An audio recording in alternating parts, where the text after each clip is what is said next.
네, 저희가 야심차게 3부작을 준비를 했습니다. 유튜브, 그다음에 방송, 신문, 네, 위상과 역할을 둘러싼 논란이 요즘 많은데요. 이거를 총정리하는 3부작을 저희가 준비를 했습니다. 아주 귀한 두 분을 모셨는데 제가 원로 언론인이라고 이렇게 소개를 드리면 제가 맞을 것 같고 두 분한테 맞을 것 같고 그리고 인심을 좀 써서 그냥 중견 언론인으로 이렇게 소개를 해드리도록 하겠습니다. 한 분 한 분 소개를 해드리면 변상옥 대기자 모셨고요. 어서 오세요. 네, 안녕하십니까. 변상옥 기자입니다. 네, 최성호 PD 모셨습니다. 어서 네, 오세요. 안녕하세요. 네. 최성호입니다. 제 그 소개에 불만 없으시죠? 예. 중견 언론인 좋습니다. 현역이라는 게 제일 좋은 거죠. 원로는 싫으십니까? 원로는 별론데요. 원로? 원로는 뭐. 그러니까 이렇게 이제 한석구 부인하시니까 알겠습니다. 오늘 이제 다뤄야 되는 게 유튜브, 뭐 시사 유튜브라고 좀 봐야 되겠죠. 예. 제가 이제 큰 화두를 한번 좀 그 두 분께 제시를 하겠습니다. 두 분의 좀 견해를 여쭤보고 싶은데 포괄적으로 얘기하면 시사 유튜브는 공론장일 수 있느냐, 공론장인가 이런 질문으로 이제 그 논의를 좀 시작을 했으면 좋겠는데 보통 공론장을 정의를 한다면 단순화한다면 공적 의제에 대한 토론의 장. 따라서 토론이기 때문에 의견이 다른 쪽이 같이 와가지고 거기서 공개적으로 토론한다라고 하는 것들 전제로 하는데 예. 지금 시사 유튜브에서 나타나는 현상이 거기에 부합한다고 볼 수 있느냐. 여기 이걸로 한번 좀 얘기를 시작을 해보시죠. 일단 일탈과 편협의 위험성은 상대적으로 엄청 크지만 유튜브가. 유튜브가 현실적으로는 공론의 장이 되어 버렸다라고 하는 거죠. 2024년 조사에서 실제로 응답자의 30%는 유튜브는 언론이다라고 인정을 해버렸어요. 그럼 지금은 거의 40 내지 50까지 가 있다는 거니까 결국은 우리가 흔히 뭐 재래식 언론이라고 요새는 약간 폄하하는 의미로 쓰입니다만 레가시 언론, 재래식 언론, 기성 언론과 유튜브 언론 둘 중에 어느 게 언론이고 어떤 건 언론이 아니냐에 대한 논란은 결국 반반인 셈이 돼버렸단 말이죠. 그러니까 현실적으로 유튜브는 이미 공론장이 되어버렸다. 다만 그 공론장 안에서 벌어지는 담론의 성격이라든가 네. 질이 우려할 만한 것들이 종종 생기느냐 빈번하게 생기느냐 이런 문제. 지금 우리 이제 그 대기자님의 말씀은 공론장으로 평가받고 있다. 예, 그렇죠. 참여하고 있고 그렇죠. 이미 국민들은. 그렇죠. 예. 그러니까 이제 공론장으로 국민들이 이제 많은 수용자들이 인식하고 있고 예. 그리고 거기서 나오는 이야기들이 결국은 상당히 많이 이제 국민들 여론에 영향을 주고 있다라는 측면의 공론장이라고 하면 그거는 이제 그렇다고 봐야죠. 예, 그래요. 네. 근데 문제는 제가 생각할 때의 문제는 공론장이라고 우리가 흔히 이야기할 때는 다양한 견해를 갖고 있는 사람들이 모여가지고 자기 견해를 이야기하면서 토론을 통해서 그렇죠. 결국은 이제 하나의 어떤 그 공통된 공감과 타협 그리고 이제 사회 방향 이런 것들을 결정할 수 있도록 해주는 그런 사회의 조타수로서의 역할을 하는 것을 의미한다면 그런 의미에서는 지금 현재 이제 시사 유튜브 같은 경우에는 상당히 그것과는 다르다 하는 게 제 생각입니다. 다르다. 예. 그것과는 그런 역할을 하지는 못하고 있다고 생각을 하는 거죠. 그러니까 좀 이 얘기부터 꺼냈던 이야기는 이제 몇몇 언론이 뭐 이제 기획이나 이런 걸 통해서 이제 보도를 한 거를 보면 시사 유튜브에 그러니까 뭐 그래서 진보 유튜브는 진보 계열 정치인들만 출연을 하고 보수 유튜브는 보수 계열 정치인들만 출연을 하고 이게 무슨 공론장이냐 오히려 진영 대변 매체 아니냐 이런 식으로 지금 그러니까 평가는 흐름도 있잖아요. 이건 어떻게 보세요? 단계적으로 보면 그 정파적인 입장을 갖고 있는 사람들만 잔뜩 나오거나 계속적으로 나온다라고 하는 것에서 문제가 하나 될 수 있고 두 번째는 그 사람들이 좀 사실적 근거에 의해서 합리적인 논쟁을 계속 벌여나가느냐 자기들끼리 모여서라도 라고 할 때 합리적인 근거가 많지 않고 추론이 너무 많거나 아니면 음모론도 너무 많이 등장한다는데 이제 두 번째 문제가 있고 세 번째는 여기에 대해서 틀렸으면 나중에 지난번에 추론한 건 우리가 틀렸습니다. 이렇게 수정하겠습니다라는 수정 작업도 거의 나타나지 않고 있다라는 점에서 아까 말씀드린 대로 편협과 또는 일탈의 위험이 상당히 높은 거죠. 그런 점에서 이걸 요즘은 비시민적 공론장이라고 시민 민주주의가 확산되는 쪽으로 나가는 게 아니라 누구의 의견에 귀를 닫고 자기 의견만 얘기한다거나 수기 민주주의에 접근하지 못하는 비시민적 공론장이 이제 형성되고 있다. 이렇게 이제 비판을 받는 거죠. 그래요. 그런 현상이 있다라고 지금 평가를 하시는 거고. 그렇게 볼 수밖에 없는 거죠. 제 생각은 이제 우선 우리가 생각해 볼 때 아마 그럴 것 같아요. 일반 시청자들이 생각할 때 공론장이라는 게 왜 필요한가? 왜 지금 우리 한국 사회에서 지금 공론장이 이제 좀 이렇게 형해화돼 있는 부분들이 문제가 될까 하는 이제 그거부터 먼저 이야기를 하면 오히려 어떻게 보면 이제 유튜브나 이런 걸 비교를 하면서 이해하시기가 쉬울 것 같은데 저는 이제 상당히 사실은 이제 오늘 이 기획이 좀 반가웠던 부분은 우리 사회가 저는 상당히 위기에 처해 있다고 생각을 하거든요.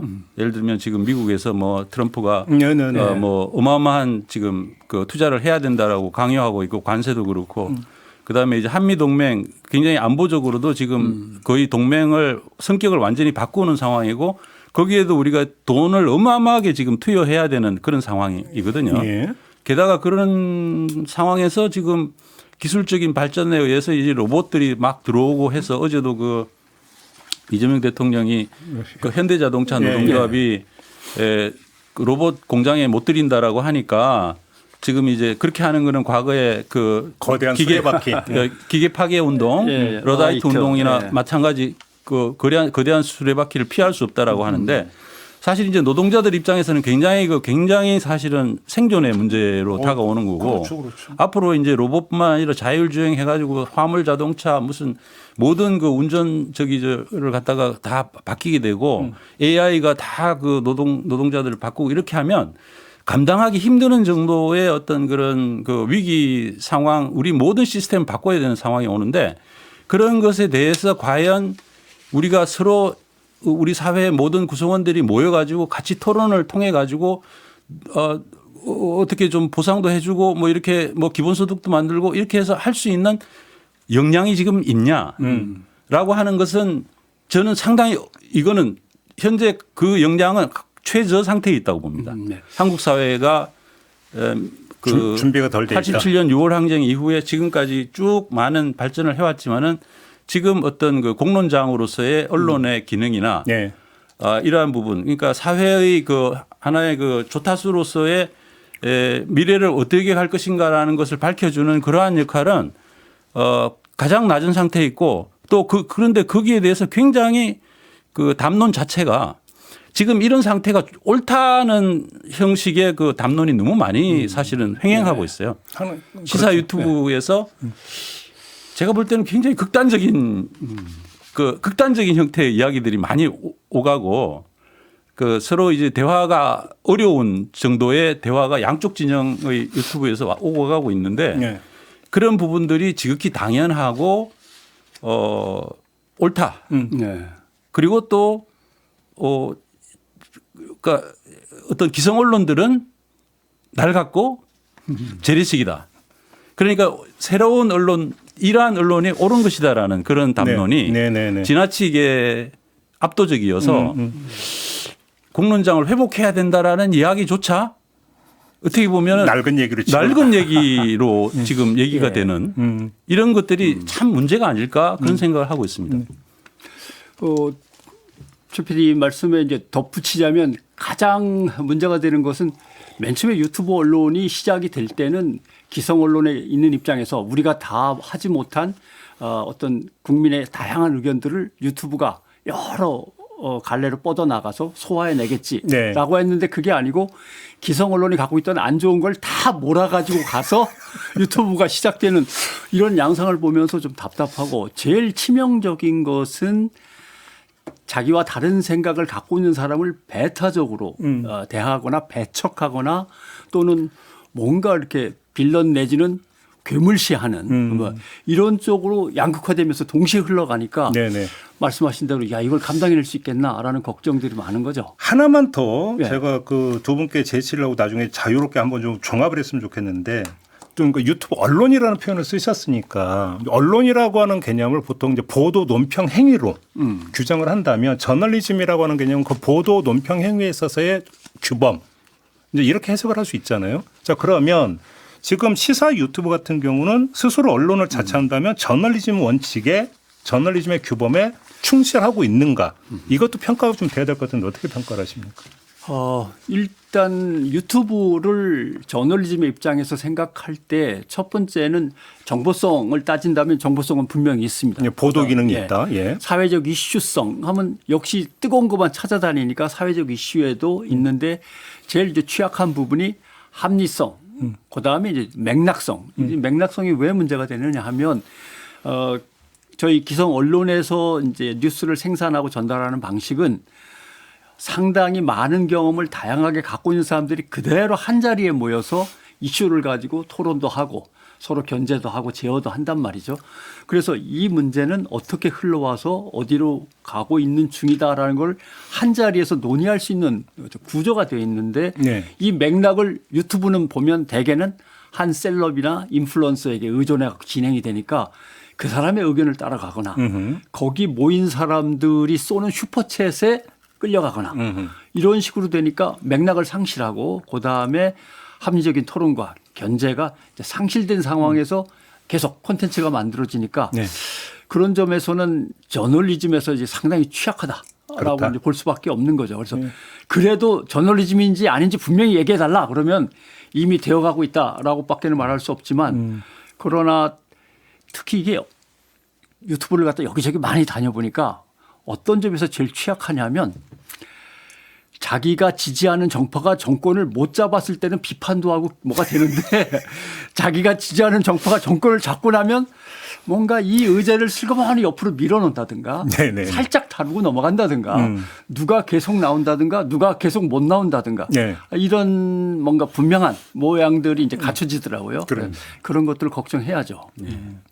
저는 아마 유튜브도 종류가 여러 가지고 네. 그 아마 따지고 보면 저널리즘의 어떤 기본 규범이라든지 이런 부분들 측면에서 어느 정도 지키느냐 안 지키느냐 하는 것도 좀 편차가 있는 것 같아요. 뭐 사실 지상파들도 다 유튜브 하잖아요. 다 하죠. 예. 네, 그런데 우리가 이제 굉장히 영향력이 큰 그 시사 유튜브들을 볼 때 어떤 측면에서는 이제 일단 사실 자체는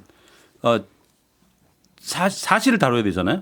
사실을 일단 제대로 이야기를 하고 그다음에 이제 거기에 대해서 어떤 그 평가라든지 네. 의견이라든지 뭐 그걸 가지고 논다든지 이렇게 할 수 있는 건데 사실 자체를 제대로 다루는 곳도 있는 반면에 어떤 곳에서는 사실 자체를 굉장히 그 추측과 추정으로 해서 굉장히 그 사실 자체의 전달에 있어서 네. 좀 혼란을 만들어내는 혼돈을 만들어내는 이러한 정도까지 가는 네. 그런 것들도 있다. 그런 생각이 좀 들더라고요. 그런 부분들이 결국은 이제 우리가 어떤 그 논의를 하려 그러면 어떤 사회적인 사안에 대해서 논의를 하려면 공통의 사실을 일단 확립해야 되잖아요. 예, 예. 사실은 이런 것이다라는 것이 어느 정도는 그래도 같이 이렇게 공유가 되고 난 뒤에 그다음에 그럼 여기에 대해서 어떻게 할 것이냐 우리가 어떤 결정을 할 것이냐 이렇게 돼야 되는데 그거 자체에 대해서 사실 자체에 대해서 완전히 다른 이야기들이 나오게 되다 보니까 점점 더 어려워지는 그런 게 아닐까. 그래서 이제 저는 그 유튜브라고 해서 반드시 어떤 그 공론장 역할을 꼭 못할 수밖에 없다 이렇게 얘기하지는 못할 겁니다. 예. 그런데 유튜브가 갖고 있는 속성 자체가 네. 컨텐츠가 자꾸 이제 극단적인 컨텐츠를 더 알고리즘이 많이 추천을 해주고 그렇게 되다 보니까 소비를 하면 할수록 그 실험에 따르면 소비를 하면 할수록 더 극단적인 컨텐츠를 많이 소비하게 되는 형태로 네. 간다고 합니다. 근데 이제 그런 경향이 있는데 그걸 이제 어떤 그 수용자가 의식을 가지고 자기 컨트롤을 하면서 한 번은 이렇게 알고리즘의 추천을 끊으면서 자기가 다시 원점으로 돌아가서 여러 가지 그 다양한 의견을 섭취하려고 하는 그런 노력이 있으면 되지만 현실적으로 그게 굉장히 어렵다는 거죠. 예. 근데 거기에서 이제 말씀하신 대로 조금 극단적인 것들이 알고리즘에 의해서 계속 이제 배달되는 문제도 있는데 실제로 옆에서 지켜보면 가장 극단적인 소재를 일부러 또 고를 때도 많은 것 같아요. 유튜브라고 그렇죠. 하는 예, 곳은. 예. 그다음에 이용자 집단을 여기에 이제 동화시키면서 이걸 우리라 그러죠. 패밀리. 이렇게 패밀리라고 자꾸 이제 부추기고 그다음에 가능한 한 분노를 불러일으키든지 열광을 불러일으키든지 할 두 개의 어떤 그 요소에 합당한 것들을 자꾸 골라내면서 의도적으로 정파성을 강화해서 슈퍼챗도 많이 받고 자기네들의 구독자도 늘리고 하는 그런 의도가 상당히 많이 들어가 있다라고 하는 점에서 그 얘기하신 대로 MBC나 KBS가 유튜브를 하지만 거기는 그러지 못한단 말이죠. 이건 한 조직 속에서 나름대로 체킹이 되니까. 예. 근데 이제 인플루언서들이 하는 개인 유튜브는 그걸 갖다가 훌쩍 벗어나서 이제 움직이고 있는 근데 이제 거죠. 거기까지 가게 되면은 이제 사실은 이제 우리가 유튜브를 그 언론이냐 아니냐 이렇게 이야기할 때 그런 정도의 어떤 그 하나의 진영 안에서의 그 지지자들을 어떤 그 시청자로 상정을 하면서 진영의 이해관계에 기초해 가지고 그 진행해 나가는 유튜브를 언론이라고 할 수 있느냐 하는 거는 아마 많은 언론 전문가들은 언론 아니라 그럴 겁니다. 예. 그거는 이제 그렇게 되면 그것은 하나의 어떤 그 정치 운동에 예. 더 가까워지게 되는 거고. 쉽게 하면 저널리즘이라기보다는 프로파간다에 가깝다 예, 이렇게 예. 보신다는 얘기. 심지어 요즘 이제 느껴보는 것은 모 지역 신문이 하는 유튜브, 네. 기성 언론이 하는 유튜브입니다만은 아 예. 그런 경우는 거의 상당 부분이 다 가짜 뉴스로 채워져 있고 음모론으로 채워져 있고 해서 저건 인플루언서가 돈 벌기 위해서 하는 유튜브보다 오히려 더 정파적이다. 그건 아마 그 예. 지역 신문의 어떤 특징이 거기 배어 있는 거. 뭐 말씀인지 대충 감이 대충 와요. 감이 오시죠. 예. 그래요. 근데 그러면 제가 종합해서 한번 좀 질문을 드려볼게요. 그냥 그 어찌 보면 이제 관성화 단계로 넘어간 것 같은데 시사 유튜브의 가장 큰 문제가 뭐냐 그러면 기성 언론 이런 데서 뭐라고 하냐면 정파성이다. 정파성. 이렇게 예. 이제 그 비판을 해요. 근데 그게 맞는 비판일까요? 제가 이 질문을 드리는 이유가 뭐냐면 제가 지금 공론장 모델이 맞느냐, 예. 저널리즘 원칙에 충실하느냐는 질문을 드렸는데 이거는 시사 유튜브가 나 공론장 역할을 하겠다. 예. 나는 저널리즘 가치를 구현을 하겠다라고 선언을 했느냐라는 게 먼저 확인이 돼야 된다는 얘기예요. 제가 이 말씀을 왜 드리냐면 시사 유튜브는 어떤 유튜브는 공개적으로 나는 나의 정치색은 이거다. 내가 유튜브를 하는 이유는 나는 이러이러한 정책 목적을 구현하기 위해서 유튜브를 하는 것이다라고 천명을 하고 유튜브를 운영을 한단 말이에요. 예. 그러니까 무슨 이야기냐면 그런 유튜브에게 공론장 모델을 가지고 적용을 해서 평가를 하는 게 일방적일 수도 있다라는 거죠. 마땅히 이래야 되는데 왜 안 해? 라는 차원이잖아요. 이게 맞느냐 그러냐의 문제를 떠나서 네. 현실적인 비판이냐 그래서 성찰과 변화를 끌어낼 수 있는 비판이냐는 다른 차원의 얘기잖아요. 이 점은 어떻게 보세요? 이제 원론적인 얘기입니다만은 시대 상황하고 관련은 분명히 있다고 생각을 합니다. 네. 그러니까 지금 한국 사회에서 언론에게 주어지는 과제가 책무성이냐. 지금 언론이 이걸 해야 돼라고 하는 것이 더 강하냐 아니면은 지금은 나름대로 중립과 객관성으로 시민 민주주의를 수기 민주주의를 키워 나가야 할 때야.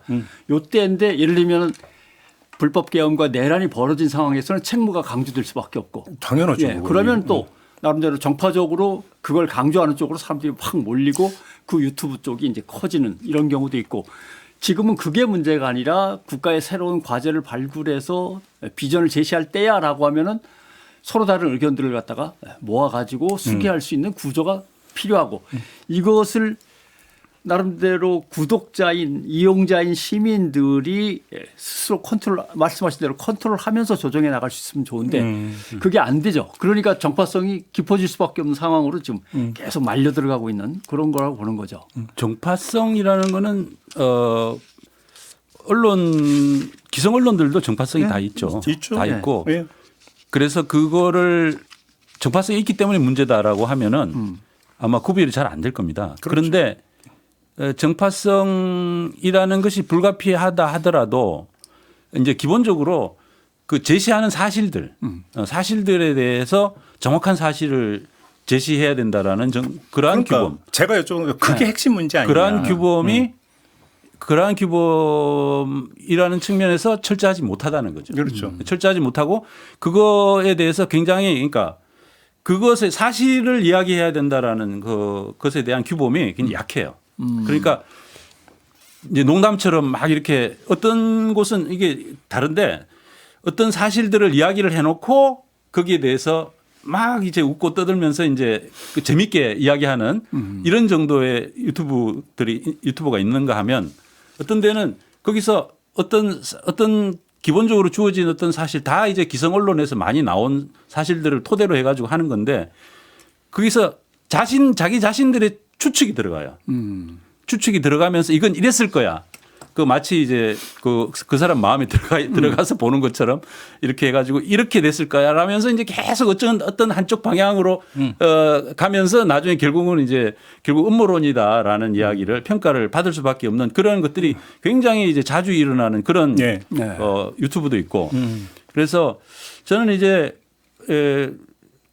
좀 이렇게 거기까지 가는 것은 좀 상당히 문제가 있는 게 아닌가라는 그런 생각을 갖고 있고 네. 그런 것들이 결국은 공통의 사실관계를 흐트림으로 해가지고 그 사회 공론장에 미치는 그 영향이 굉장히 크다.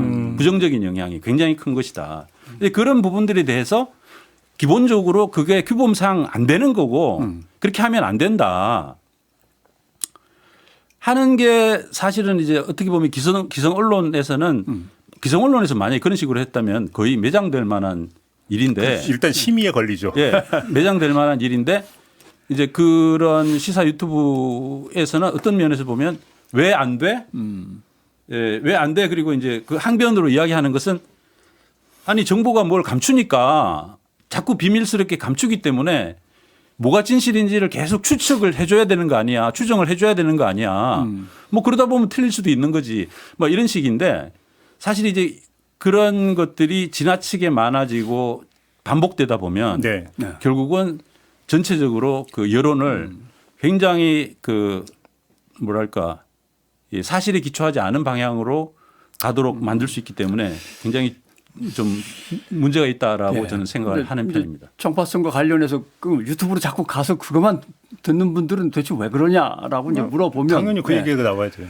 도대체 누가 옳은 거야? 누가 나쁜 사람이고 누가 좋은 사람이야? 그러면 내란이나 또 불법 계엄이나 또는 어떤 정파적인 어떤 사건이 벌어졌을 때 저 사람이 한 건 좋은 거야, 나쁜 거야, 잘한 거야, 못한 거야 좀 분명히 얘기해 줬으면 좋겠는데 이제 기성 언론이 그동안 이런저런 약간의 그 축소되고 또 나락의 길을 걸으면서 누구는 이렇게 말했습니다. 누구는 또 거기에 대해서 이렇게 말했습니다 하고 아무 말도 안 하니까 아니 도대체 어느 게 옳다는 건지 언론이 판단을 안 하겠다면 어떡하란 말이야 라고 하는 불만이 이제 유튜브로 가는 기본적인 어떤 동력이 된 것 같고 또 하나 기성 언론에서는 아, 이건 이렇고 저건 저렇죠라고 얘기를 하려면 그거는 따로 떼서 해설과 논설 영역으로 밀어넣고 뉴스 저널리즘은 따로 챙겼단 말이죠. 아니면 중간에서 아주 오랜 시간 깊이 있게 탐사 보도를 하든지 이렇게 뭔가 역할 구분을 해놨는데 유튜브 이제 흔히 우리가 접하는 저널리즘, 유튜브 저널리즘에서는 다 그냥 섞어버려 가지고 어느 게 어느 건지 구분도 잘 안 되고 또 하나 이제 시민들이 아셔야 될 것은 이게 접근성과 연속성의 문제인데 8시 MBC 뉴스데스크 뭐 또는 뭐 7시에 KBS TV 뉴스 또는 뭐 KBS 1뉴스 9시 뭐 이렇게 기다렸다가 딱 듣는 게 아니라 심심하면 열었다가 닫았다 열었다 닫았다 하루 종일 그러니까 어느 게 삶이고 어느 게 뉴스고 어느 게 오락이고의 그 경계가 완전히 허물어진 상태에서 이건 저 사람들의 의견일 뿐이고 주장을 지금 얘기하는 거고 이건 뉴스야. 이 구분 자체를 안 하시고 들으니까 거기서 더 위험성은 커진다. 이런 얘기가 이른바 나오는 이제 거죠. 고전적으로 보도 영역과 논평 영역을 신문 같은 게 예를 들어서 지면으로 가르기도 완전히 했는데 다르죠, 거긴. 예. 이제는 아예 이게 이제 그 이제 섞여버리는 그렇습니다. 예. 이런 현상에서 오히려 이제 유튜브가 이제 거기에 부응하는 컨텐츠를 제공하는 측면이 있다. 그러다 보니까 사실은 유튜브 시사 유튜브에 이제 뭐 다른 기성 언론 유튜브들도 따라가잖아요. 점점 더 의견을 많이 포함시키고 이제 그렇게 되는 건데 그렇게 되는 거에서 물론 이제 그걸 진실을 이야기해 준다. 이건지 저건지 정해 주니까 그렇게 해야 되는 거 아니야. 그렇게 말을 안 하는 거는 용기가 없는 거야. 말하자면 이런 식의 평가를 해요. 그런데 사실 그런 건 아니거든요. 용기가 없어서 그러는 게 아니고 그 양쪽의 어떤 그 의견이나 이런 것들을 소개를 하면서 이렇게 하다 보면 그걸 꼭 반드시 그걸 기계적 중립을 의미하는 게 아니고 어떤 현상에 대해서 물론 당연히 이제 취재를 할 때는 이게 문제가 있다라는 관점에서 취재를 하지만 또 반면에 반대편에서의 이야기도 소개를 해줘야 되는 거죠. 이야기를 해주면서 결국은 이제 보시는 분들이 자연스럽게 느낄 수 있도록 하는 게 어떤 그 뭐랄까 그 최상의 저널리즘이 아니냐라는 그 토대 위에 서 있는 것이고, 근데 이거를 이제 이렇게 무엇이 옳다 그러다라고 자꾸 이제 이야기를 하기 시작하면은 그거 자체가 지나친 이제 개입이 되고 네. 어떻게 보면은 이제 수용자들의 자율성을 없애는 것일 수 있기 때문에 네네. 그런 걸 지켜나가는 건데. 알겠습니다. 지금 아마 이 방송을 보고 계시는 촌철님들도 저희만 보지는 않을 거예요. 아, 예. 여러 가지 아마 유튜브 그럼요. 채널도 아마 예. 보실 것 같으니까 이제 보시면서 어떤 느낌가 있고 또 평가가 있을 테니까 한번 자체 좀 한번 평가를 좀 해보시라 이런 말씀을 드리면서 마지막으로 제가 좀 하나 여쭤볼 게 있는데 요즘 이제 어느 순간부터 재래식 언론이라는 표현이 등장을 재래식, 했어요. 예. 기성 언론을 가지고 예. 뭐 여기서 그러니까 옳다 그러다는 빼겠습니다. 자 그러면 재래식이 있다면 신식이 있는 거잖아요. 그죠? 유튜브는 신식이라는 거잖아요. 그죠? 그러면 그렇죠. 예. 유튜브의 신식 그 새로움이라고 하는 게 뭘까요? 어떻게 규정을 해야 될까요? 레가시라고 하는 것의 본 뜻은 업데이트를 시켜야 되는데 안 시키고 있다라고 하는 거거든요. 업데이트를 안 시키는 이유는 확 뒤집어 엎어야 되니까 비용이 너무 많이 든다거나 뭐 여러 가지 이제 애로사항이 있으니까 그렇습니다만 사실 유튜브는 그러면 재래식이 아니고 신식이냐. 유튜브는 과감한 건 있지만 새로운 건 또 없어요. 어허. 왜냐하면 재래식 언론이라고 하고 자기네가 얘기하는 것에서 다 얻어다 쓰는 거거든요. 특히 나름대로 큰 이슈에서는 없으니까 정보가. 사실 뉴스 소스는 거의 재래식 언론. 그렇죠. 예, 재래식 언론에 기자가 100명, 300명 있는 곳에서 소스는 나오니까 그걸 가지고 감정을 얻거나 아니면 주장을 얻는 건데 네. 자기네는 신식이다 아니란 말이에요. 특히 문제는 선거 국면에서는 재래식 언론에 대한 의존도가 훨씬 더 커집니다. 근데 여기서 이제 제일 큰 고민은 인플루언서나 또는 셀럽이 개인적으로 운영하는 유튜브에 혹 빠지면은 기성 방송들 MBC나 KBS 같은 곳에서 운영하는 유튜브에서 하는 얘기나 그 방송에서 하는 얘기는 중립이거나 객관적일 수도 있다고 생각해야 되는데 저 친구들은 완전히 또 저쪽 편이구만 이렇게 오히려 부정적으로 인식하면서 적대적 미디어로 지각을 한단 말이죠. 그런 게 더 문제인 거죠. 객관적인 정보를 못 받아들이시는 거죠. 오히려 저쪽에서 하고 있는데 지상파 또는 공영방송들이 하고 있는 거를 오히려 자기가 습득을 못하고 사전에 차단하는 그런 효과를 갖고 있다라는 것도 이제 생각을 하셔야죠. 변상욱 대기자님의 진단에 신식은 별로 안 보인다. 안 보이죠? 뭐 사실 신식 별로 없죠. 최성욱 PD님 어떻게 보세요? 저도 그러니까 말하자면 이제 그 기성 언론이 가지고 있는 기성 언론이 갖고 있는 그 어떤 규범이 있지 않습니까? 네. 사실을 전해야 되고 균형이 있어야 되고 그다음에 이제 어떤 그 뭐랄까 품위가 있어야 되고 이런 그거는 이제 기본적으로는 어떻게 보면 하나의 어떤 그 대화의 규칙이거든요. 대화를 하려 그러면은 그게 이제 있어야 되는 건데 그런 부분들에 대해서 불필요하다라는 그런 주장을 하면서 이제 그 범위 바깥에서의 뭔가를 이렇게 추구해 나가는 것이 그것이 그런 측면에서는 새롭죠. 그렇지만 그게 그렇다고 해서 좋은 거냐, 네. 옳은 거냐, 그리고 우리가 앞으로 가야 될 방향이냐라고 한다 그러면은 부정적이죠. 그래요. 예. 방식에 있어서 약간의 새로움 같은 것 때문에 그런 것이지 사실 그 내용에서 새로움이라는 건 별로 없고 제가 제일 주목하는 거는 언어의 문제인데 누구의 언어를 사용해서 콘텐츠를 계속 만들어가느냐 할 때 결국 유튜브를 잘 들여다보면 결국 대통령부터 시작해서 유명한 정치인 힘 있는 정치인들 언어가 다 나오고 그다음에 경제 유튜브들 보면은 거의 다 재벌 거 받아가지고 재벌의 언어로 설명하고 다 이런다 말이죠. 저게 어떻게 신식이고 새로움이고 혁신과 이런 걸 실 수 있냐. 근데 이제 이런 이야기를 하면 다 싸잡아서 이야기하는 거 가지고 좀 미안한데 사실 이렇게 보다 보면은 예. 괜찮은 데도 많아요. 있죠. 괜찮은 데들도 있어요. 참신한 데 있죠. 그러니까 이제 되도록이면은 그 한계를 좀 지키려고 하면서 하는 데도 있고 네. 처음부터 그런 부분들은 생각할 필요가 없다라는 그 관점에서 하는 데도 있고 그렇습니다. 결국 두 개의 문제인 것 같아요. 공영방송이나 이런 곳에서 훈련된 사람들이 유튜브에 가서 자리를 잡으면서 조금씩 좀 교정해 주는 문제. 또는 공영방송의 유튜브가 기존 유튜브들의 형식을 갖다 빨리 받아들여 가지고 나름대로 더 참신해지는 문제. 근데 이제 두 가지죠. 그런 기본이랄까 이런 거를 위선적인 거다라고 위선이다. 위선. 이렇게 평가를 하는 경우를 제가 많이 봤어요. 자기네는 속으로 다 정파적이고 속으로는 다 저 정치권하고 다 연결해가지고 예. 그 하면서 옛날에 조선일보 하듯이 하면서 뭐 지금 이제 유튜브를 그렇게 비난을 하느냐 네, 네, 이런 네. 식으로 이제 얘기를 그렇죠. 하는 경우가 많은데 그렇죠. 그런데 사실 생각해 보면 안 그런 사람들 많을 뿐만 아니라 안 그런 언론인도 많을 뿐 아니라 네. 설사 예를 들어서 그런 것들을 좀 그 하는 척 한다 하더라도 척 하는 게 낫지. 너무 노골적으로 그거를 네. 하는 게 과연 좋은가. 저는 이제 그런 면에서는 한번 생각해 볼 필요가 있다 생각이 들고 근데 그 미디어 자체가 지금 굉장히 어떻게 보면 어떤 사실을 전하는 것보다는 위안을 넣는 네. 그러니까 수용자들이 하나의 어떤 정서적인 위안과 같은 생각을 하는 사람들끼리 모여가지고 이제 하는 이런 것들이 너무 중요한 말씀이신 거예요. 강조되다 보니까 그래요.